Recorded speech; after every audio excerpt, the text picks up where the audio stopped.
Et si les aliments de guérison les plus puissants de la planète n'avaient pas été inventés par la science moderne, mais étaient consommés il y a des milliers d'années par les personnes les plus saines ayant jamais vécu?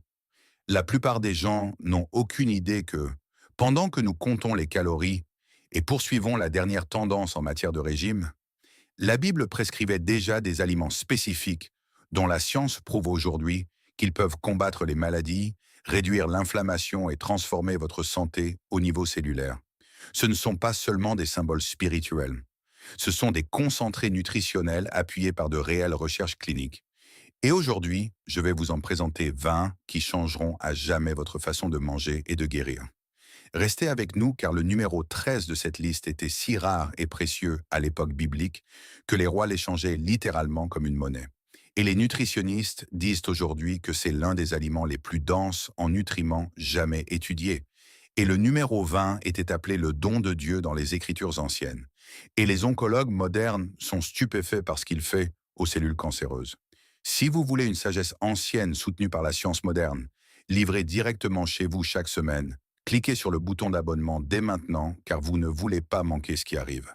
Très bien, entrons dans le vif du sujet. Voici 20 super aliments bibliques qui vous guériront instantanément, classés d'extraordinaire à absolument transformateur. Top 1. L'huile d'olive. L'or liquide du monde antique. Commençons par le début. Pas seulement parce que l'huile d'olive est le numéro 1 sur cette liste, mais parce que dans le monde antique, l'huile d'olive était le commencement. C'était à la fois un aliment, un combustible, un médicament et une substance sacrée. La Bible y fait référence plus de 140 fois. Les rois en étaient oints, les blessures en étaient pansées. Le bon samaritain dans Luc 10 a versé de l'huile et du vin sur les blessures d'un étranger.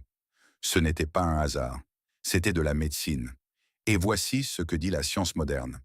L'huile d'olive extra vierge est l'un des aliments les plus rigoureusement étudiés sur Terre. Le régime méditerranéen, dont l'huile d'olive est la pierre angulaire, a été lié dans des centaines d'essais cliniques à une réduction des taux de maladies cardiaques, de cancer, d'inflammation, de déclin cognitif et de mortalité toutes causes confondues. Le principal composé responsable est l'oléocanthal, un polyphénol qui agit de manière presque identique à l'ibuprofène pour réduire l'inflammation.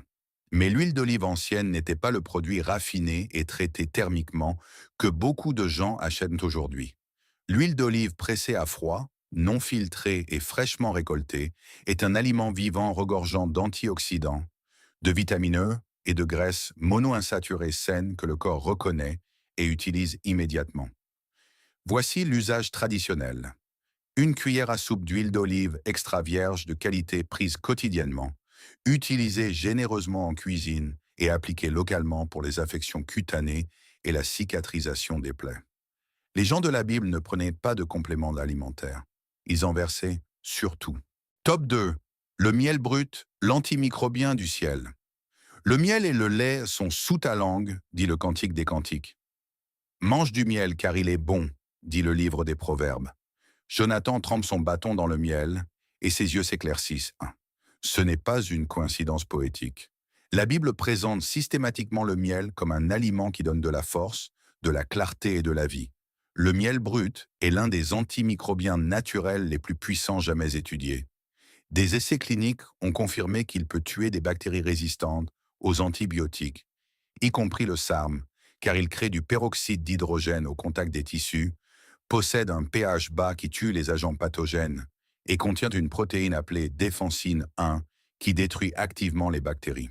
Un type spécial appelé miel de Manuka est désormais utilisé dans des pansements certifiés dans les hôpitaux du monde entier. Mais voici le mot important. Brut. Dès que vous chauffez le miel au-delà de 40 °C environ, vous commencez à détruire les enzymes et les composés bénéfiques qui le rendent par la médicinale. Le miel que nos ancêtres mangeaient, récolté directement des ruches, non filtré, non chauffé, était fonctionnellement différent du produit clair et stable en rayon de la plupart des épiceries. L'usage traditionnel est simple. Du miel brut sur les plaies pour prévenir l'infection et accélérer la cicatrisation. Une cuillerée au premier signe de mal de gorge. Mélangé à de l'eau tiède et du citron pour le soutien immunitaire. Et contrairement au sucre raffiné, Le miel brut en quantité modérée a un impact glycémique relativement faible en raison de sa composition en fructose et de sa teneur en enzymes. C'est l'aliment qui a permis aux voyageurs du désert, aux soldats et aux prophètes de tenir pendant des siècles. Il ne périme pas. Des archéologues ont trouvé du miel vieux de 3000 ans dans des tombes égyptiennes qui étaient encore comestibles. Si vous voulez commencer par un aliment de cette liste, c'est celui-ci. C'est le cadeau qui était doux et guérisseur bien avant que nous n'en comprenions la science. Top 3, les figues, le fruit médicinal des prophètes. Voici un détail que la plupart des gens ignorent. Lorsque le roi Ézéchias se mourait d'une infection mortelle, d'un ulcère ou d'un abcès cutané grave, le prophète Ésaïe n'a pas seulement prié pour lui. Il a ordonné qu'un cataplasme de figues soit pressé sur la plaie. 2 Rois 27. Et Ézéchias a guéri. La science moderne a rattrapé la prescription d'Ésaïe. Les figues les contiennent des composés appelés ficines, une enzyme protéolytique qui décompose les tissus morts et favorise la cicatrisation. Elles contiennent également du psoralène et du benzaldéhyde, des composés aux propriétés antimicrobiennes documentées. Des études ont montré que le latex de figues fraîches inhibe la croissance bactérienne et soutient la guérison de la peau. Mais les figues ne sont pas seulement pour les plaies. Elles sont extraordinairement riches en fibres solubles, spécifiquement en pectine qui nourrit les bonnes bactéries de votre intestin. Elles contiennent du magnésium, du potassium, du calcium et des vitamines B dans des concentrations qui en font l'un des fruits les plus denses en minéraux que vous puissiez manger. Dans un monde sans multivitamines, les figues étaient le complément. L'usage traditionnel, des figues fraîches consommées à leur pleine maturité pour la santé intestinale et l'énergie. Des figues séchées toute l'année pour une nutrition durable. Et la pratique ancienne du cataplasme, consistant à appliquer des figues fraîches écrasées sur une peau enflammée, mérite plus d'investigation moderne qu'elle n'en a reçu. Top 4. Les dattes, la barre énergétique originale.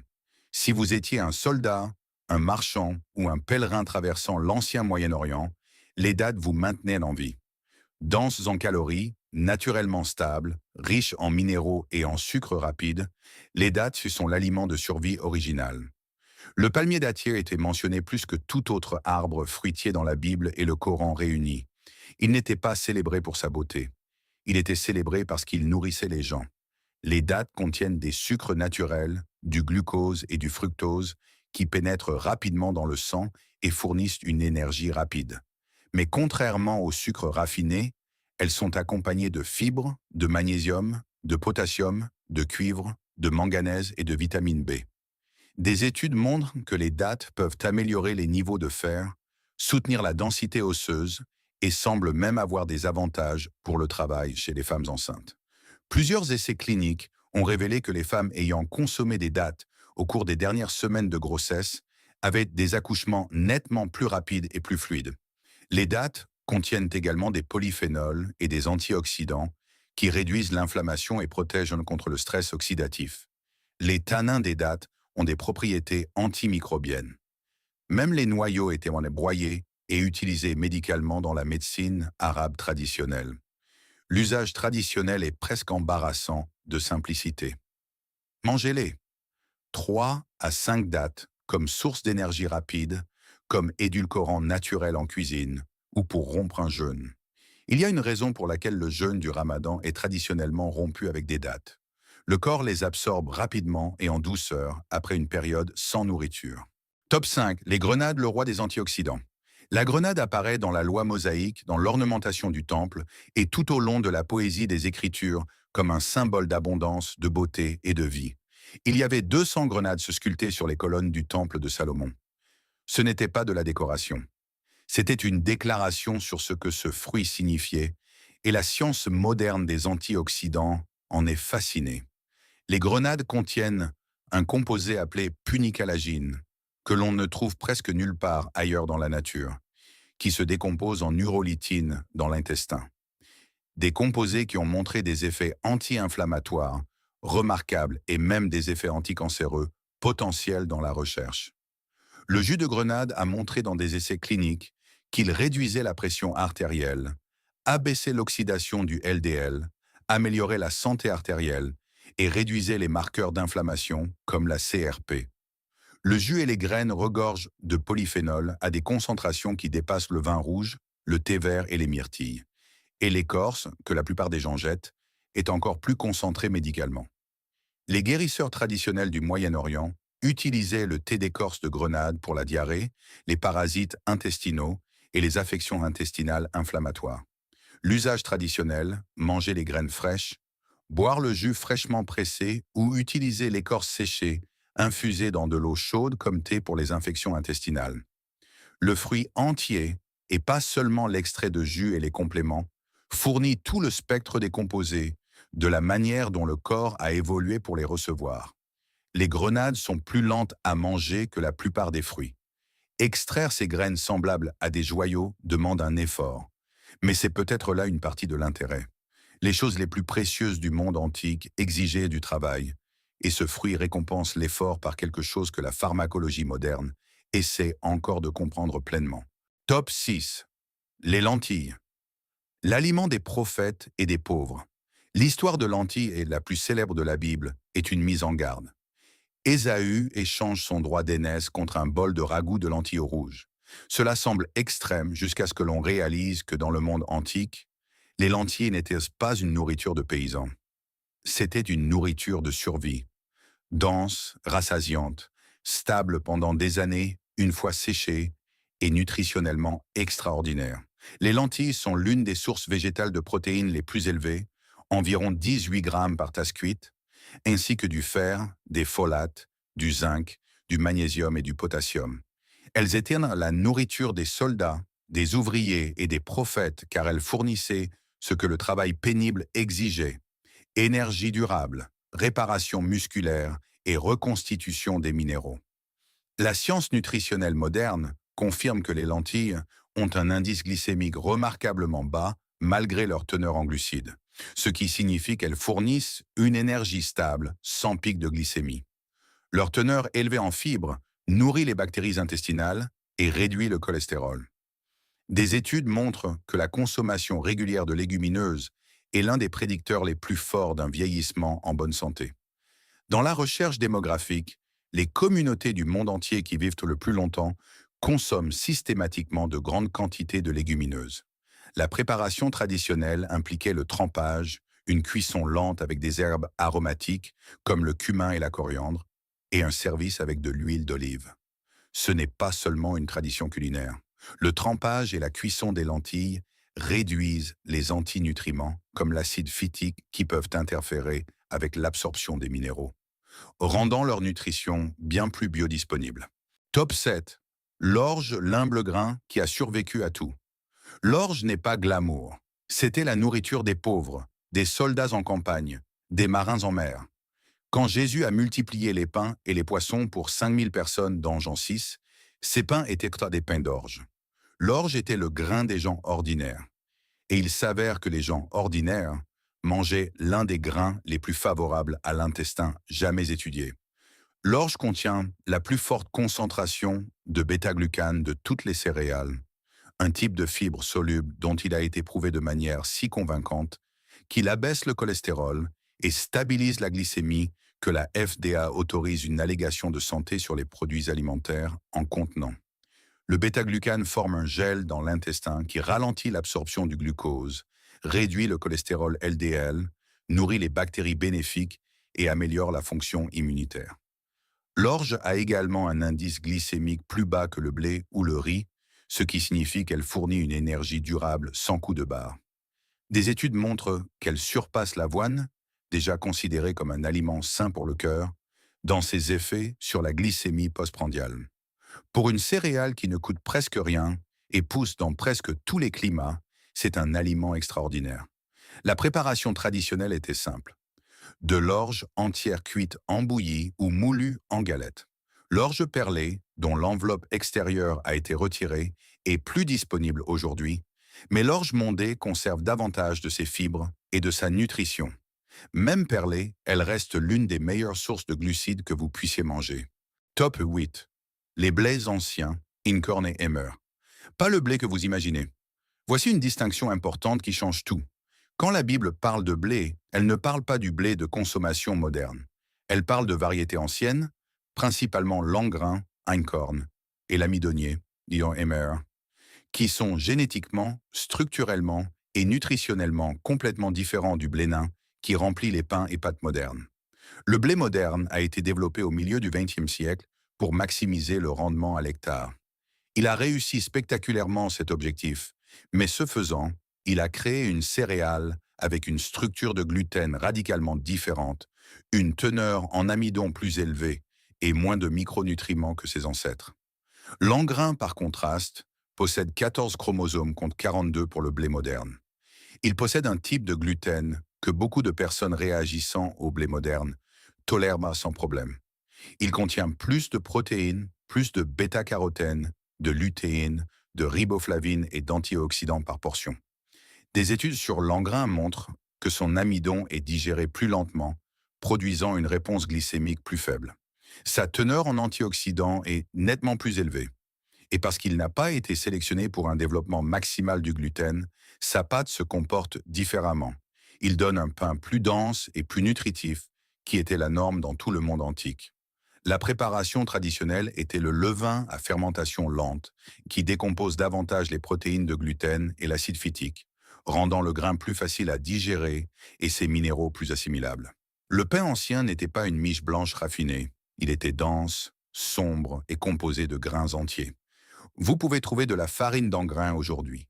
Ce n'est pas bon marché, mais pour quiconque a lutté avec le blé moderne, c'est peut-être le blé pour lequel votre système digestif a été réellement conçu. Le grain de la Bible n'est pas ce qui rend les gens malades. Ce qui rend les gens malades, c'est ce que nous en avons fait. Top 9. Les raisins de la vigne à la vitalité. La vigne est l'une des plantes les plus chargées spirituellement dans toutes les Écritures. Je suis la vigne, vous êtes les sarments. Les raisins apparaissent lors du premier acte de Noé après le déluge, à la table de la Pâque, tout au long du Cantique des Cantiques, et dans pratiquement chaque métaphore agricole utilisée par Jésus. Cette plante était centrale à la vie dans le monde antique, et il s'avère que c'était pour une très bonne raison.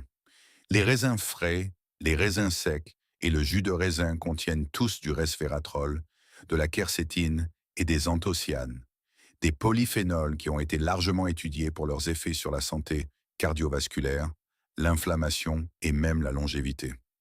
Le resveratrol en particulier active les sirtuines, des protéines associées à la réparation cellulaire et à l'allongement de la durée de vie, et a été l'un des composés les plus passionnants de la recherche sur le vieillissement au cours des 2 dernières décennies.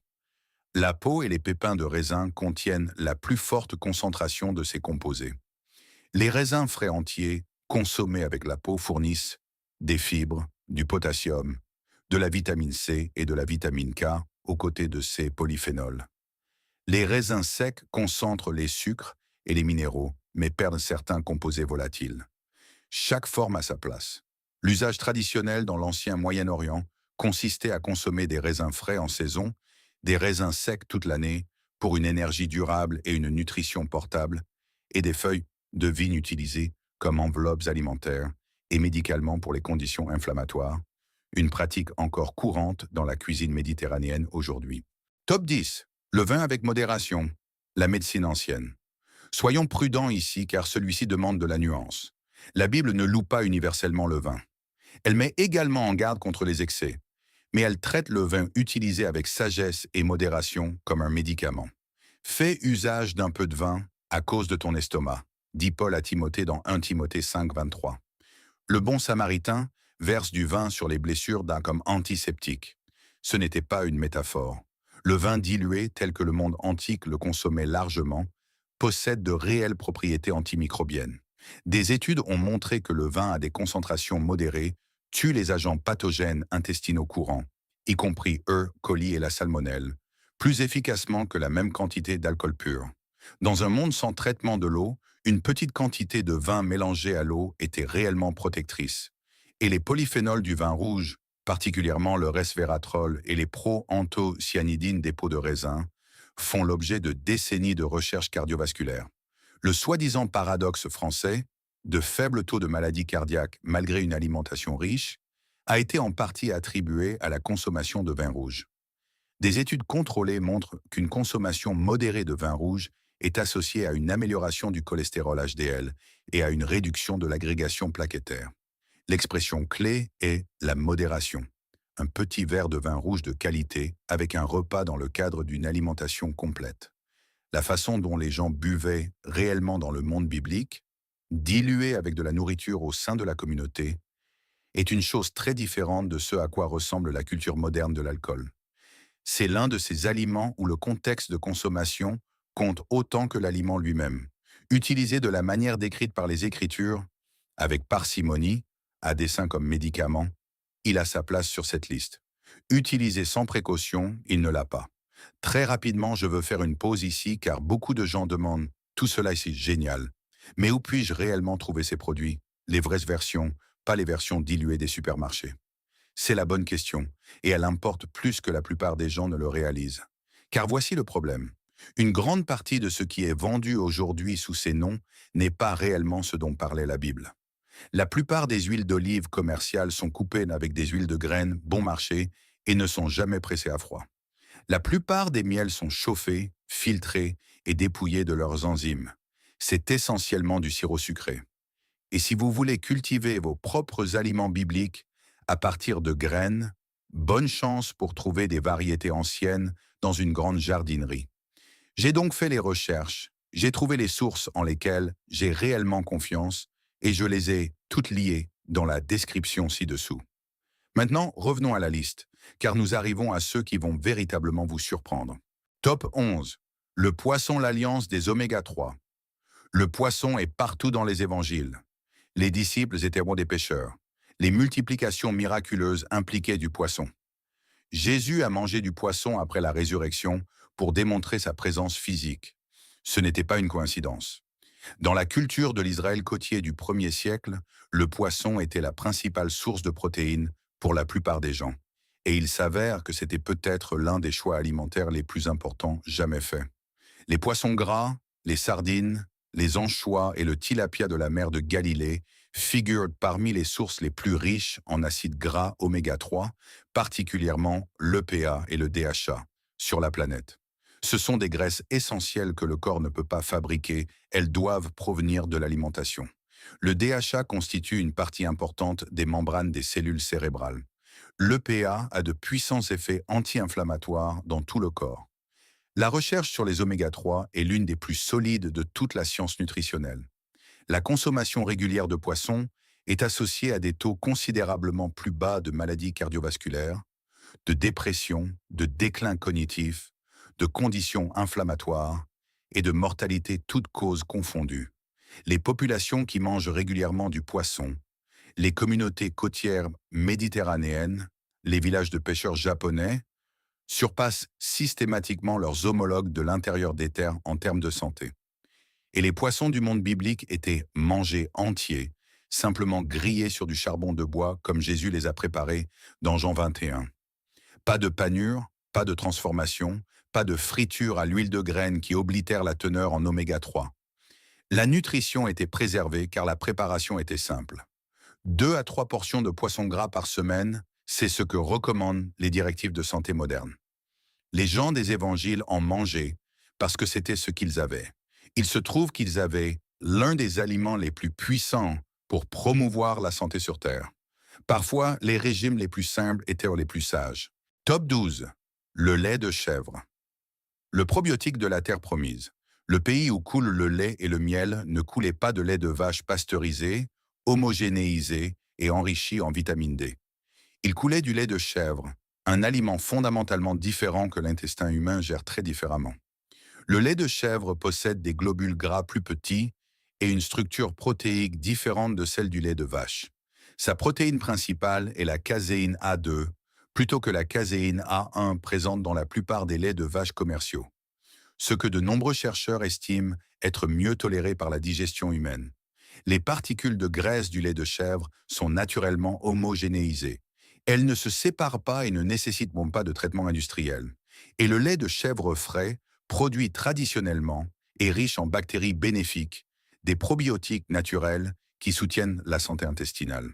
Des études montrent que le lait de chèvre est plus facile à digérer pour les personnes qui ont du mal avec le lait de vache produit moins de réponses inflammatoires dans la paroi intestinale et a un effet prébiotique soutenant la microflore intestinale bénéfique.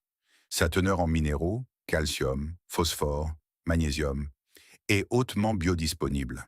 Il contient également des acides gras à chaîne moyenne, particulièrement l'acide caprylique, qui possède des propriétés antimicrobiennes et antifongiques. Dans les régimes traditionnels du Moyen-Orient, le lait de chèvre était consommé frais, fermenté en yaourt et en kéfir, ou affiné en fromage simple. Chaque forme apporte des avantages différents. Le lait frais pour une nutrition rapide, les produits fermentés pour la richesse en probiotiques, le fromage pour les minéraux concentrés. Le lait de chèvre a été mis de côté par l'industrie laitière, car les chèvres produisent moins de lait que les vaches et ne s'adaptent pas aussi facilement à l'échelle industrielle. Mais pour quiconque souffre de sensibilité aux produits laitiers, d'une digestion lente ou d'une dysbiose intestinale, cet aliment ancien, le lait de la terre promise, pourrait être exactement ce qui manquait à son corps. Top 13. L'hysope. L'herbe de purification au pouvoir réel. Nous voici au numéro 13, celui que j'ai annoncé au début. L'hysope. Elle est utilisée dans les rituels de purification du Lévitique et dans le psaume 51. Purifie-moi avec l'hysope et je serai pur. Et elle apparaît lors de la crucifixion où une éponge est offerte à Jésus sur une branche d'hysope. Pendant des siècles, cela a été traité comme purement symbolique. Puis des chercheurs ont commencé à analyser l'hysope et ont découvert que le symbolisme reposait sur quelque chose de réel. L'hysope contient du carvacrol et du thymol, les mêmes composés antimicrobiens que l'on trouve dans l'origan et le thym, deux des antiseptiques naturels les plus puissants connus. Des études ont confirmé que l'hysope possède de réelles propriétés antibactériennes, antivirales et antifongiques. Il a été démontré qu'elle inhibe le virus de l'herpès simplex. Ses composés expectorants aident à dégager le mucus des poumons et elle a des effets anti-inflammatoires qui expliquent maintenant son usage traditionnel pour les infections respiratoires et les plaies. Quand on comprend cela, les rituels de purification prennent soudainement un sens fonctionnel.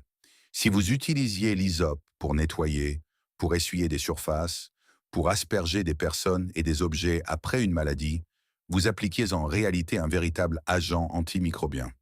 Les instructions de Dieu étaient pratiques. Elles fonctionnaient.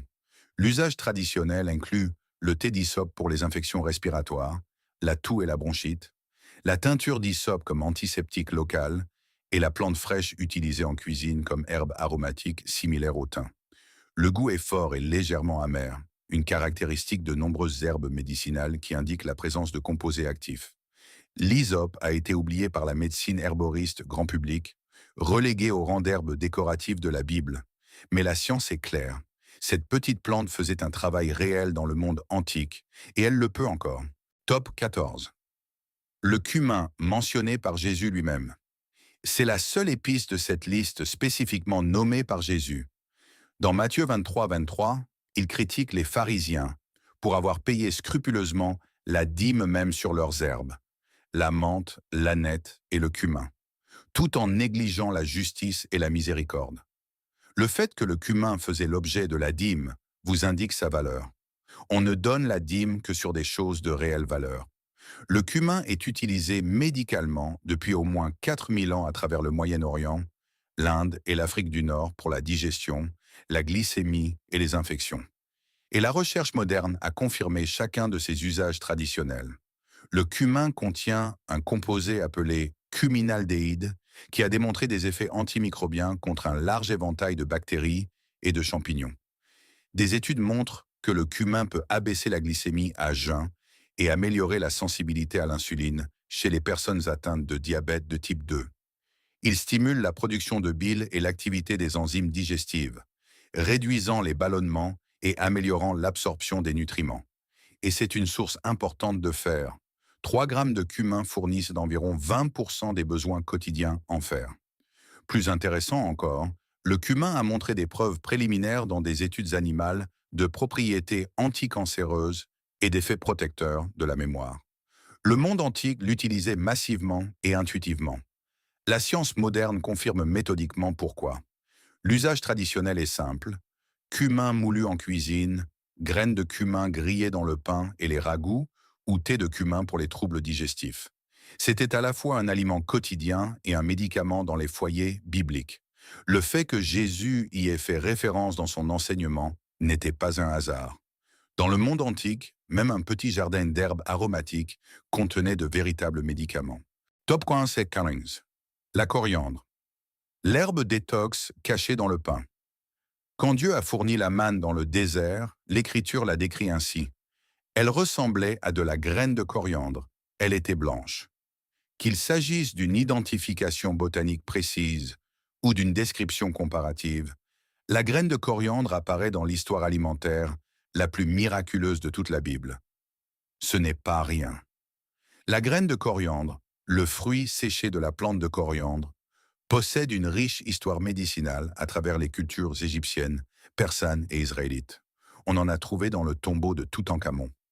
Elle était utilisée dans la médecine ancienne pour les troubles digestifs, les nerfs anxieux et les douleurs inflammatoires. La recherche moderne a découvert que la graine de coriandre possède de réels effets anxiolytiques. Des études animales montrent qu'elle réduit l'anxiété de manière comparable au diazépam pharmaceutique dans certains modèles. Elle contient des composés anti-inflammatoires, notamment du linalol et des flavonoïdes. Elle présente une activité antimicrobienne et l'une de ses applications modernes les plus fascinantes concerne la détoxification des métaux lourds. Des recherches préliminaires suggèrent que la coriandre fraîche et ses graines peuvent aider à mobiliser le mercure et d'autres métaux lourds des tissus. Ces bienfaits digestifs sont bien étayés. Le thé de graines de coriandre est utilisé depuis des siècles pour les gaz, les ballonnements et les crampes intestinales, et des études confirment qu'il réduit les spasmes intestinaux et possède des effets carminatifs. L'usage traditionnel, graines de coriandre moulues dans le pain, les ragoûts et les mélanges d'épices, thé de coriandre pour les troubles digestifs et feuilles de coriandre fraîches de la même plante, utilisées généreusement en cuisine comme arôme et aliment fonctionnel. Elle était partout dans la cuisine biblique pour la même raison qu'elle est partout dans les cuisines traditionnelles aujourd'hui. Elle rendait la nourriture savoureuse et permettait aux gens de se sentir mieux après avoir mangé. Top 16. L'aïl. L'aliment que les Israélites pleuraient. C'est l'une des références alimentaires les plus chargées d'émotions dans toutes les Écritures. Lorsque les Israélites errent dans le désert, ne mangeant que de la manne, ils craquent et pleurent. Et l'une des choses qu'ils pleurent, spécifiquement, est l'ail. Nombre 11.5.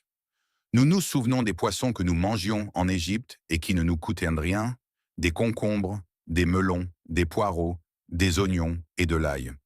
L'ail leur manquait au point de les faire pleurer. Et si vous comprenez ce que l'ail fait réellement, leur chagrin prend tout son sens scientifique. L'ail est l'un des aliments les plus exhaustivement étudiés dans toute la médecine nutritionnelle. L'allicine, le composé créé lorsque l'ail est écrasé ou haché, est un antimicrobien à large spectre, actif contre les bactéries, les virus, les champignons et les parasites. Des essais cliniques ont montré que la consommation régulière d'ail réduit la fréquence et la gravité des rhumes et de la grippe. Plusieurs études montrent qu'il abaisse la pression artérielle et le cholestérol LDL. Il réduit l'agrégation plaquettaire. Il a des effets protecteurs du foie documentés. L'ail cru, fraîchement écrasé, est le plus puissant. L'allicine est volatile et se dégrade à la chaleur. La médecine traditionnelle, à travers le Moyen-Orient et la Méditerranée, l'utilisait sous toutes les formes possibles. Cru dans les vinaigrettes et les conserves, cuit dans les ragoûts, infusé dans l'huile, et même inséré dans le conduit auditif pour les otites. Les papyrus médicaux égyptiens listent l'ail dans plus de 20 préparations médicinales. Top 17. Les oignons, le roi des prébiotiques des cuisines bibliques. Listé juste à côté de l'ail, dans Nombre 11, la grande complainte du désert. Les oignons étaient un aliment de base pour toutes les classes économiques du monde antique. Les ouvriers égyptiens qui ont construit les pyramides étaient là partiellement payés en oignons et en ail. Les pharaons étaient enterrés avec eux et la science nous dit exactement pourquoi ils étaient si précieux. Les oignons sont l'une des sources alimentaires les plus riches en quercétine, un polyphénol aux puissantes propriétés anti-inflammatoires, antihistaminiques et antioxydantes. Des essais cliniques ont montré que la quercétine réduit la pression artérielle, inhibe les voies inflammatoires et peut réduire les symptômes d'allergie. Les oignons sont également extraordinairement riches en fructanes de type inuline, des fibres prébiotiques qui nourrissent spécifiquement les bactéries bénéfiques du côlon, en particulier les souches Bifidobacterium et Lactobacillus. Avant que quiconque ne comprenne ce qu'était le microbiome, le monde antique construisait instinctivement un régime qui le nourrissait bien. L'ail, les oignons, les poireaux, tous membres de la famille des alliums, tous riches en prébiotiques, étaient des aliments de base quotidiens. Le résultat était un écosystème intestinal qui fonctionnait comme il avait été conçu. Les composés soufrés des oignons ont également des effets de détoxification, soutenant l'activité des enzymes hépatiques qui traitent et éliminent les toxines. Et les oignons crus sont utilisés localement depuis des siècles, appliqués sur les piqûres d'insectes, les brûlures mineures et les poitrines congestionnées avec un certain soutien de la recherche. L'usage traditionnel, oignons crus dans les salades et les marinades pour un maximum de quercétine, cuit dans pratiquement tout pour la saveur et les fibres prébiotiques, et bouillon d'oignons pour la convalescence. Les gens qui pleuraient dans les oignons d'Égypte n'étaient pas mélodramatiques. Ils savaient ce qu'ils perdaient. Top 18. Les amandes. Le symbole qui nourrissait le corps. Dieu a dit à Moïse de concevoir le chandelier du tabernacle, la menorah, avec des coupes en forme de fleurs d'amandier. Le bâton d'Aaron a miraculeusement bourgeonné avec des amandes. L'amandier a été choisi comme symbole de vigilance et d'initiative divine, étant le premier arbre à fleurir au printemps. Et il s'avère que ce choix symbolique était soutenu par une sagesse nutritionnelle extraordinaire. Les amandes figurent parmi les aliments les plus denses en nutriments sur Terre, gramme pour gramme. Elles sont riches en vitamine E.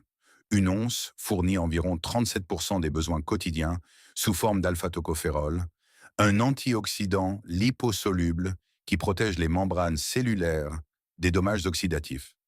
Elles sont riches en magnésium, qui soutient plus de 300 réactions enzymatiques dans le corps et dont une grande partie de la population moderne est carencée. Elles fournissent des graisses monoinsaturées, des protéines, du calcium et des fibres dans un ensemble que le corps absorbe et utilise avec une efficacité remarquable. Des essais cliniques ont montré que la consommation régulière d'amandes abaisse le cholestérol LDL, réduit les pics de glycémie postprandiale, améliore la diversité du microbiome intestinal et soutient un poids corporel sain en favorisant la satiété. Des études montrent que la graisse des amandes est moins totalement absorbée que prévu. La structure de la paroi cellulaire fait qu'une partie traverse l'intestin intact, nourrissant les bactéries plutôt que d'être stockée. La consommation traditionnelle était simple. Amandes crues ou légèrement grillées comme aliment quotidien, pâte d'amande en cuisine et en médecine, et huile d'amande pressée pour les soins de la peau et des plaies. Le monde antique était tombé sur un aliment presque parfait et avait construit une architecture sacrée autour de sa fleur. Top 19. Les pistaches, la noix des patriarches. Lorsque Jacob envoie ses fils en Égypte pour acheter du grain pendant la famine, il leur ordonne d'apporter des cadeaux pour impressionner l'officier égyptien. Et les pistaches font partie de la liste. Genèse 43, 11. Si Jacob pensait que les pistaches étaient un cadeau approprié pour un dirigeant égyptien, comprenez ce que cela dit de leur valeur. Ce n'était pas des collations bon marché et communes, c'était un aliment de luxe, un trésor, et la nutrition moderne confirme qu'elle valait dans la peine d'être thésaurisée. Les pistaches sont exceptionnellement riches en lutéine et en zéaxanthine, des caroténoïdes associés à la santé oculaire et à la protection contre la dégénérescence maculaire. Elles contiennent plus de potassium que la plupart des noix, soutenant la régulation de la pression artérielle. Elles possèdent un ratio élevé d'acides gras essentiels pour un aliment végétal, ce qui en fait une excellente source de protéines complémentaires. Ce qui rend les pistaches particulièrement intéressantes, c'est leur teneur en fibres prébiotiques. Des études ont montré que la consommation régulière de pistaches augmente de manière significative les bactéries intestinales bénéfiques, en particulier les bifidobacterium, plus que la plupart des autres noix testées. Elles contiennent également du resveratrol et d'autres polyphénols qui soutiennent la santé cardiovasculaire. La recherche clinique sur les pistaches a spécifiquement montré des améliorations du contrôle de la glycémie, des profils lipidiques et des marqueurs inflammatoires. Leur absorption calorique relativement faible due à la structure de la paroi cellulaire signifie qu'elles procurent plus de satiété par calories que ce que suggère leur étiquette. Le patriarche Jacob comprenait la valeur. Il a inclus les pistaches parmi ses plus beaux cadeaux, non seulement pour leur goût, mais pour ce qu'elles représentaient, l'abondance, la santé et la générosité d'une terre capable de produire de telles choses. Nous ferions bien de les traiter de la même manière. Top 20. Les caroubes, pain de Saint-Jean, l'aliment de survie du désert. Et nous voici au numéro 20, celui que j'ai gardé pour la fin, car c'est peut-être l'histoire la plus extraordinaire de cette liste. Jean lui-même avait un vêtement de poil de chameau et une ceinture de cuir autour des reins, et sa nourriture était des sauterelles et du miel sauvage. Matthieu 3,4. Pendant des siècles, les traducteurs et commentateurs bibliques ont débattu de la signification de sauterelle ici. De nombreux érudits, particulièrement ceux familiers avec le paysage du désert de Judée, soutiennent que cela ne se réfère pas à des insectes, mais aux gousses du caroubier, Ceratonia siliqua, connu dans tout l'ancien Moyen-Orient sous le nom de fève de caroube ou pain de Saint-Jean. Le caroubier pousse à l'état sauvage dans toute la région où Jean exerçait son ministère. Ces gousses sucrées semblables à des haricots ont soutenu les voyageurs du désert pendant des milliers d'années, et combinées au miel sauvage, vous avez un régime de survie complet d'une puissance nutritionnelle remarquable. Les gousses de caroube contiennent environ 50% de sucre naturel, principalement du saccharose, du glucose et du fructose. Mais contrairement au sucre raffiné, elles sont accompagnées d'une teneur en fibres extraordinaire, jusqu'à 40% de fibres alimentaires en pois secs. Cette fibre est principalement insoluble, ce qui fait de la caroube un puissant régulateur intestinal, utilisé traditionnellement pour la diarrhée comme pour la constipation. La caroube contient également du calcium, du fer, du potassium et du magnésium en quantité significative. Elle est naturellement sans gluten, ne contient pas de caféine, pas d'oxalate, ce qui la rend sûre pour les personnes souffrant de calculs rénaux qui doivent éviter le chocolat, et pas de théobromine. Mais voici ce qui rend la caroube vraiment remarquable comme aliment de survie. Elle contient des composés appelés tanins condensés ou proanthocyanidines, qui ont des effets antimicrobiens et antidiarrhéiques documentés. Des études ont montré que la poudre de caroube est efficace contre le rotavirus et d'autres agents pathogènes intestinaux chez les enfants. Elle était d'ailleurs utilisée dans les hôpitaux européens pour la diarrhée infantile avant que les options pharmaceutiques ne deviennent la norme.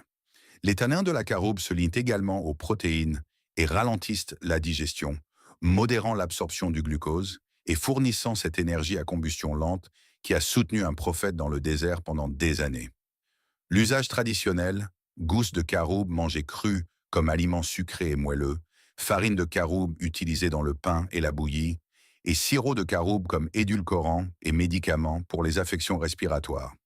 Et voici le lien qui unit toute cette liste. La caroube mangée avec du miel sauvage fournit ce que le régime du désert biblique exigeait. Des sucres naturels pour l'énergie, des fibres pour la santé intestinale, des minéraux pour l'endurance et des composés antimicrobiens pour la protection contre l'infection. Si Jean le Baptiste vivait réellement de caroube et de miel, il ne souffrait pas. Il prospérait.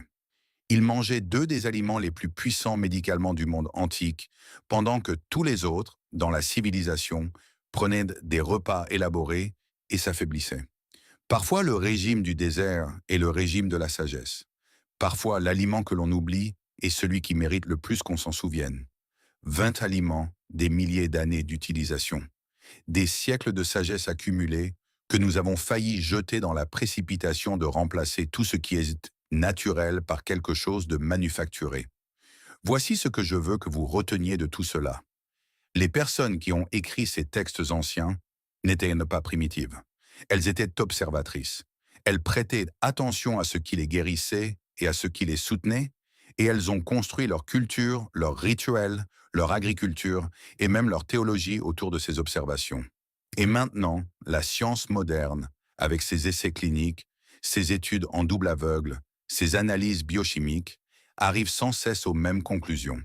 L'huile d'olive réduit l'inflammation, le miel tue les bactéries, l'orge abaisse le cholestérol, l'ail combat l'infection, les amandes protègent le cœur. Le livre avait raison. Il n'expliquait simplement pas le mécanisme parce que le mécanisme n'était pas l'essentiel. L'aliment était l'essentiel. La guérison était l'essentiel. Avant de vous laisser, je veux m'assurer que vous avez réellement une voie à suivre, car l'information sans action n'est que du divertissement. Tout ce dont nous avons parlé aujourd'hui est à votre portée. Mais, et je ne saurais trop insister là-dessus, la qualité compte énormément avec ces aliments.